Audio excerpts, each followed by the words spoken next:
Hi there, this is Will Mavity, and I'm here today to talk with some of the team behind Apple TV Plus's 5 Days and Memorial. I have with me production designer Matthew Davies and showrunner Carlton Cuse.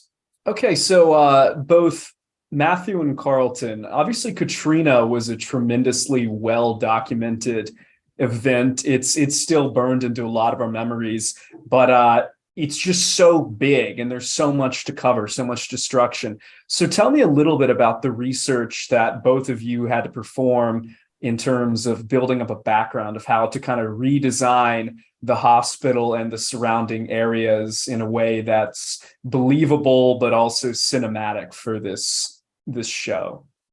Well, I mean, while we were doing a fictional story and an adaptation of a book, and it's based on true events, it's not true events. Authenticity was hugely important to me and to John Ridley, my creative partner on the project. And enlisting Matthew was really one of the best decisions we could have possibly made. And I think right from the get-go, Matthew was fully connected to us on this idea of authenticity. And I would say that a lot of credit has to go to Sherry Fink, who was the book author, who not only wrote the book, but she had gathered so much research in writing the book that became so useful to us. She had videos and pictures and documentation of what the hospital was like. And so we had this real incredible base of research that would allow us to kind of figure out what the hospital looked like. And then we went about sort of figuring out how are we going to stage it and how are we going to show the destruction. And, I'll turn this over to Matthew, because Matthew was far more involved in, basically taking some of this research from Sherry and a real understanding of what the real Memorial Hospital looked like, and then translating that into, sets and a physical environment for where our show took place. Yeah, no, it really, it was almost like a forensic level of detail that was in Sherry's research. I think she provided access to over 3,200 individual assets, and there were time-stamped photographs, videos, testimonials. I think she did over 500 interviews in 6 years. It was an incredible body of research, and we became kind of obsessed with it in the art department, and we printed everything off. It was like thousands of individual items that were then kind of pinned up in day order, pretty much, even to the hour of the day, because we wanted to really reconstruct the exact order of events at Memorial over this 5-day period and everything that had gone down at the hospital. And the hospital, because it had been adapted over time, it was a very confusing geography. So we spent a lot of hours just kind of poring over the plans of the hospital, trying to work out the geography, trying to relate everything to, the witness accounts of the various escape means that people took from the hospital, and trying to work out what that exact kind of choreography was through the hospital, from wife count on the 7th floor, the ICU on the 8th floor, to the engine room of the hospital where the generators were. Like, everything had to be kind of mapped out. And it wasn't a we couldn't recreate the hospital exactly, but what we wanted to do is create the tone, the aesthetic, and the geography of the hospital, so that it would be familiar to anyone that had been there during this. And I believe Sherry was on site at the hospital shortly after the hospital was recovered, and she suddenly felt like we had achieved our objective in terms of really selling the feeling of that hospital. Well, it was incredible, because I took Sherry for a tour of Matthew's sets when she came to visit us in Toronto, and you could just sort of see this sort of visceral reaction when she walked into we had constructed 2 floors of the hospital in sets, and I think as Sherry walked around and she saw this, it was really, I think, quite startling to her, because the fidelity to detail and the amount of effort that Matthew and his team put into not just creating a set, but really duplicating very specific elements from the real hospital. It was really powerful for her because she was one of the first people to get access to it. I would also say that, one of the things that actually made me happiest was reading the review of the show in the New Orleans Times Picayune, the local paper of record in New Orleans, and getting a nice and really positive review for them, and kind of an acknowledgement about the sort of authenticity of the way in which we told our story. And I think that was really important to all of us. I think that we felt a duty to try to, even though it was a fictional version of the story, we all wanted to, we wanted it to really be rooted in a sense of believability and really feel connected to these events. And that we had a responsibility, because we were telling a story based on true events, to try to not veer from those events in a way that would be diminishing at all. And in fact, the goal was exactly the opposite. We wanted to kind of try to provide the really visceral visual experience of what it was like to be in this place at this moment in time. Well, one thing I thought, talking about a visceral experience, I thought was interesting is the whole show, every time we're in these interior locations, it's extremely claustrophobic, but the camera that you and John Ridley have going is a very dynamic camera. There's a lot of long takes. It kind of swoops through the halls. So tell me about kind of navigating the tension of designing a set that is meant to look and feel very claustrophobic, but needs to have the room where it can have this very active and dynamic camera. Yeah, I mean, the sets were very much about this geography, this relationship of the parts of the hospital as, and also how that over the 5 days immediately following the storm, the deterioration of those spaces as they became less passable. And, we had to consider what was the hospital like without power, with the stairwells being pitch black. And, we kept going back to Sherry and saying, so how did people actually navigate through the hospital? And, what did they have torches, lanterns? So what were they using? And she actually always came through with sort of evidence to support the testimonials from the survivors of Katrina. And it was, it was a difficult thing to really, trace those patterns through the hospital. And when we designed the sets, it was more about the flow. And I knew that John and Carlton wanted to do long takes where they could follow people from one part of the hospital to another part of the hospital. So creating that flow and that depth, and always having a sense of geography and trying to really explain to the audiences, the hardship and the obstacles that people had to navigate through this hospital was really important. So yeah, that was very much a part of the design. The ceilings were a little bit lower than standard. We wanted that feeling of claustrophobia. I think John was particularly concerned that, it might feel like we were in a studio environment, and he didn't want that to be the case. And I remember, I guess there were a couple of things. His assistant came to set one day and he sort of reported back and he said, my assistant walked in and he said, this feels like a real hospital. This feels, and so that was, the first sign from John that, he was happy with the presentation of everything. And I remember when we were doing the walkthrough of the set, John sort of headed to the stairwell to go upstairs. Of course, we didn't stack our set, but it was, they were side by side. But the fact that he felt like it was a real space and he could just take the stairs up to the next level kind of, made me feel good. Like, we'd kind of hit that mark with him. So, it was.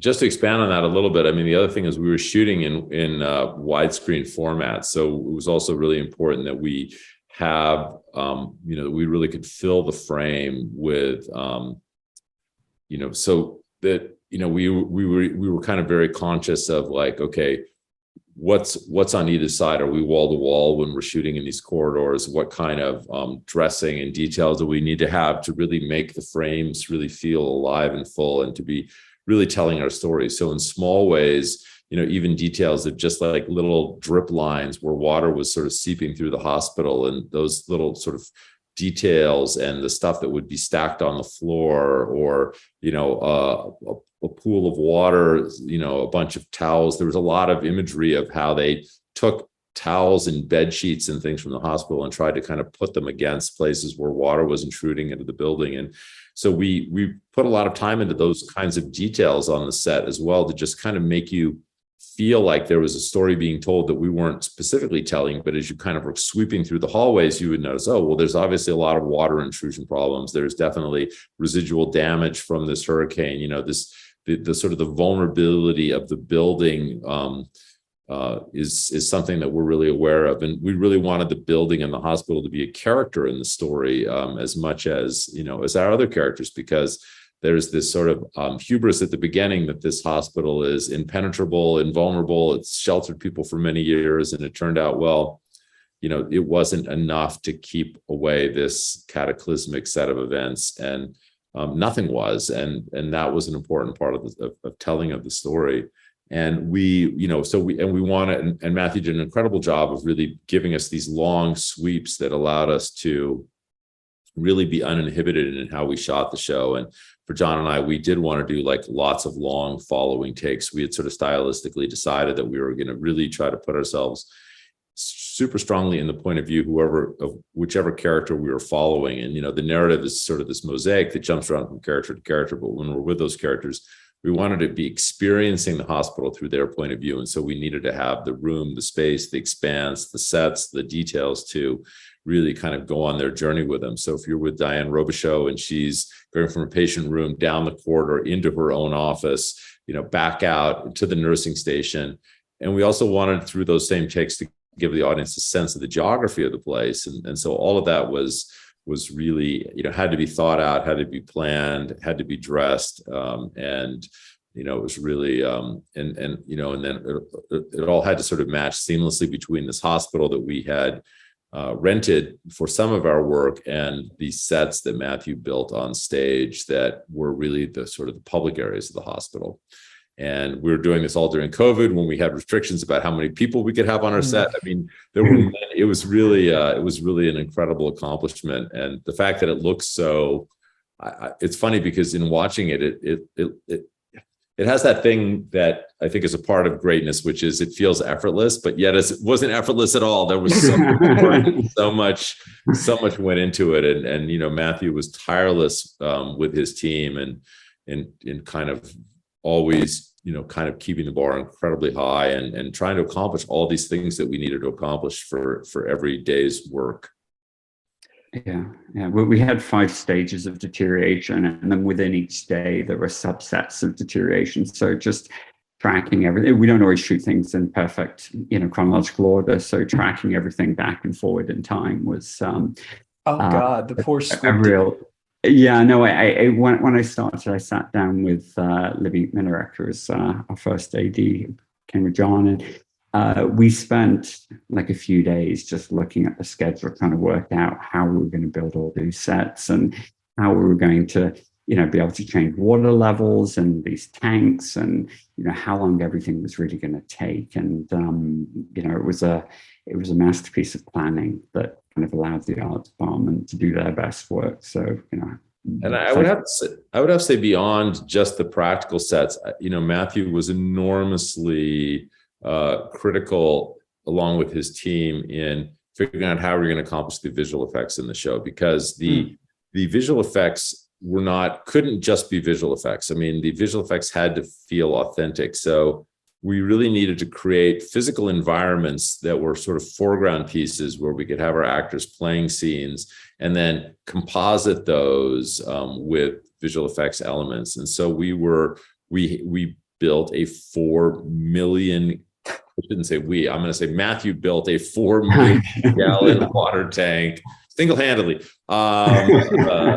in Hamilton that was large enough to construct the entire facade of the emergency entrance of the hospital. Inside it, drive boats, basically a city block length, and raise the water level from sort of 0 to 4+ feet in order to do all of this water rescue work that then was enhanced with visual effects. But there was an enormous amount of practical work And again, it wasn't just design work, it was engineering, planning, and sort of thoughtful conception that led to the construction of these critical elements that I think makes everything feel authentic. So the fundamental question is, how do you solve the problem of creating for the audience a sense of this city that was 80% underwater?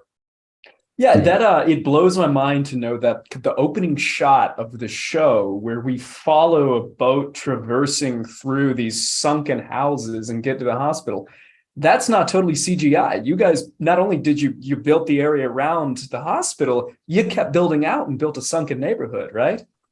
Yeah, well, it's visual effects. It's very interesting. Like I love visual effects. But the best visual effects work with practical elements. All have to be individually shot, and everything has to be composited back together. So almost everything in the show existed in some version that was filmed as an element to be used for compositing purposes. Everything, I think we prevised over 65 sequences in the show, which is a lot.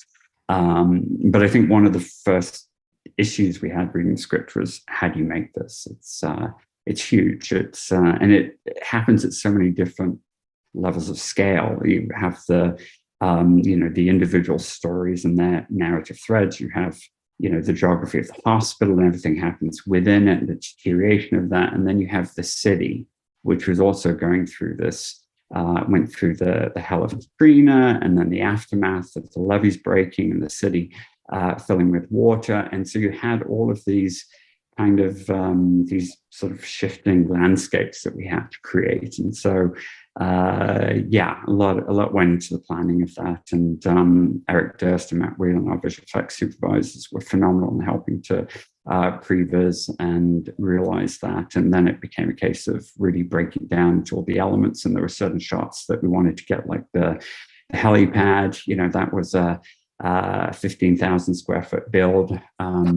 Obviously we couldn't build on top of our set, so it was built in a field wrapped in blue screen. We built one practical facade, but it became apparent during the planning of those sequences that we'd have to build the entire 40-foot height run of stairs up to that helipad in order to get the shots we needed, and to composite that back into the wider cityscapes with the helipad. So it was a lot of planning.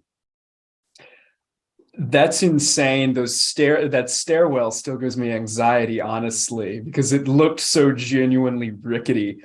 It's funny also when you describe this set, it honestly reminds me of the Truman Show, where they talk about they just built this whole world so big it's almost visible from space.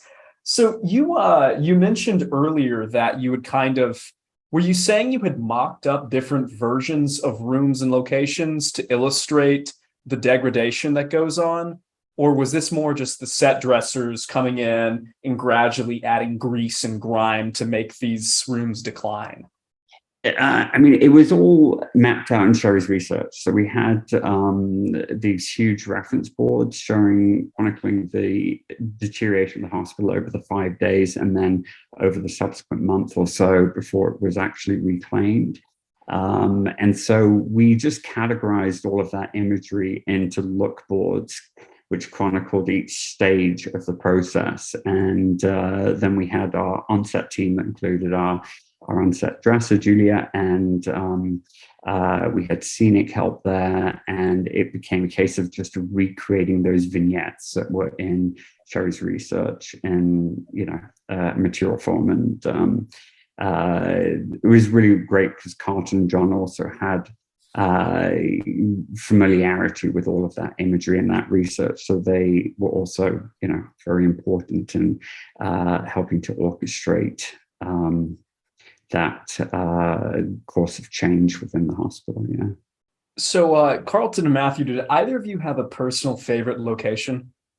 Because there's so many standout rooms in here, and it's just a monumental achievement of production design. I think the thing that was probably most gratifying for me was figuring out how to do this helipad, because we had no access to the real hospital. You had this rickety helipad that stood 85 feet above the top of a parking garage of the adjacent to the hospital, and we really wanted to convey this idea that to take patients up to this helipad to get them rescued was perilous, and it was, it was physically difficult, and it was scary, and we weren't even sure whether this helipad was strong enough to support helicopters that were coming in to rescue.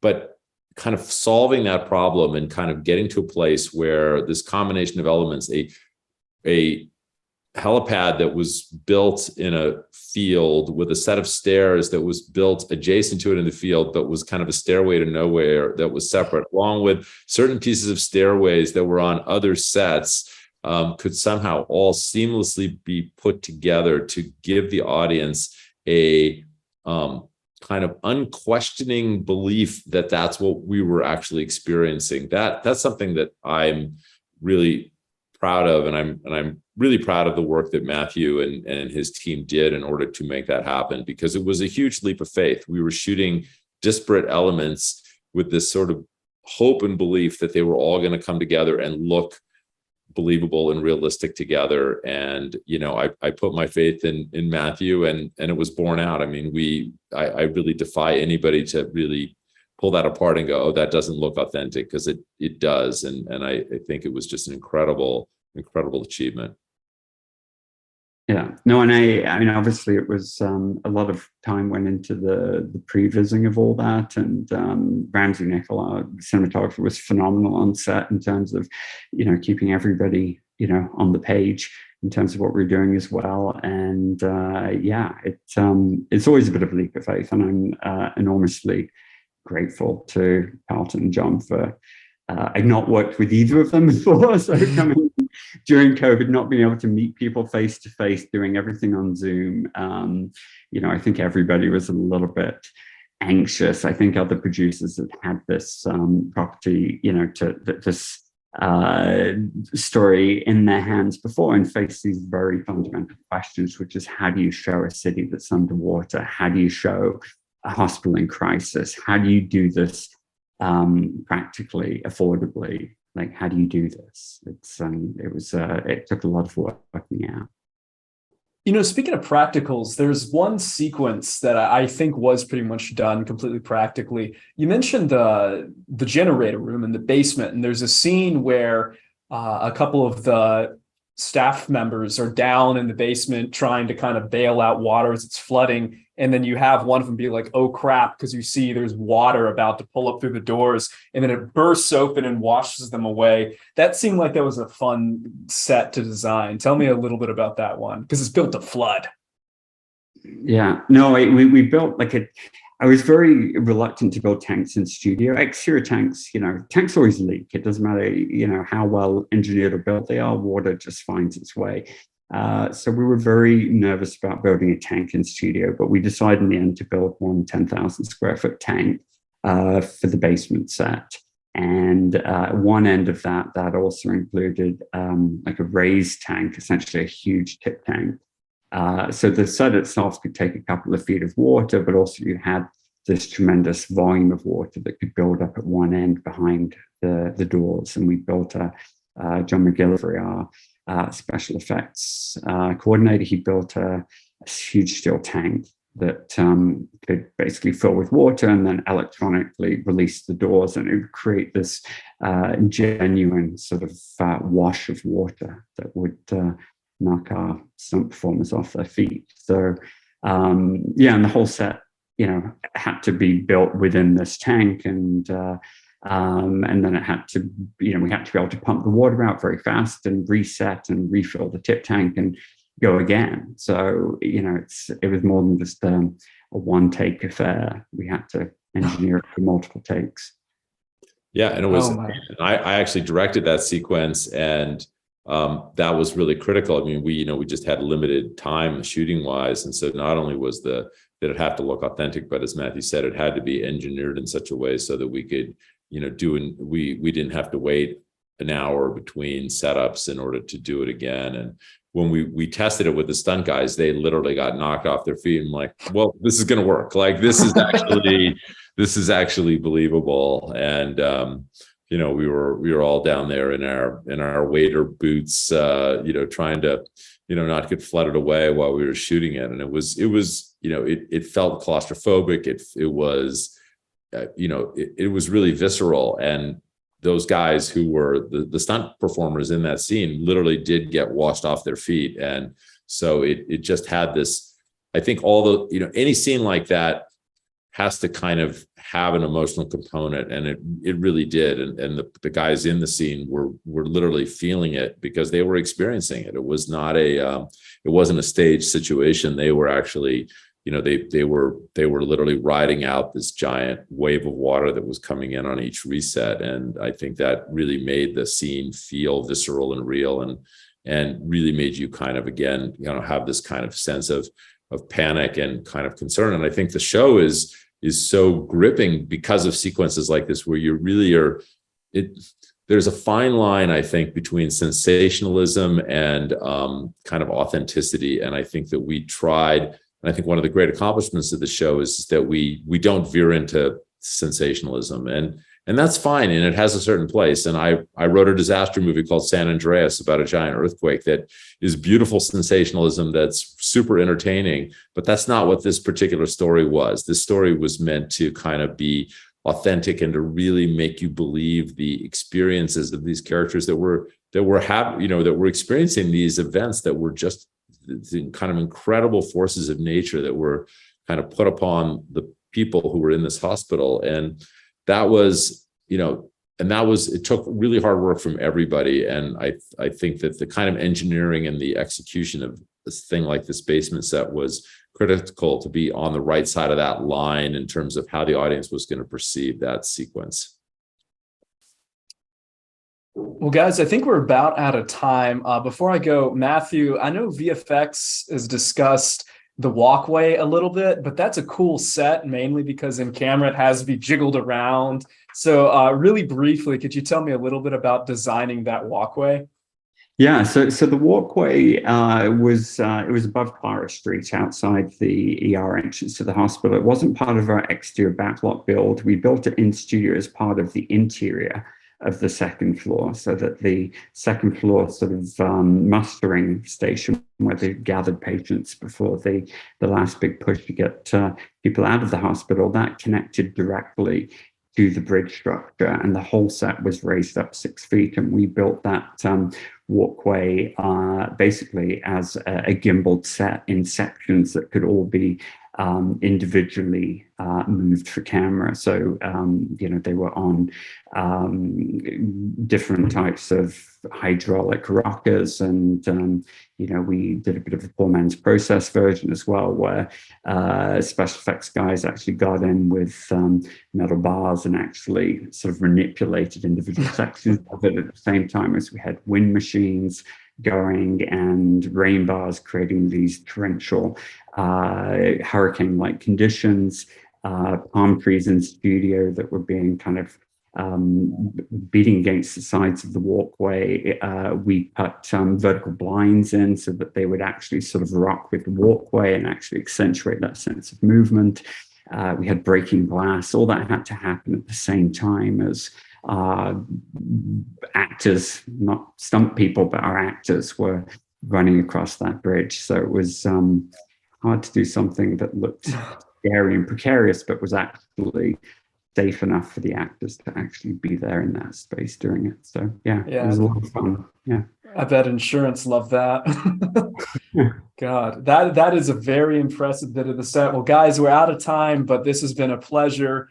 Just extraordinary work of production design, some of the most impressive I've seen on TV in ages, just the sheer scope and scale of everything. So wonderful work, and I can't wait for more people to see it and appreciate just how excellent your craft was. Thank you. Thank you.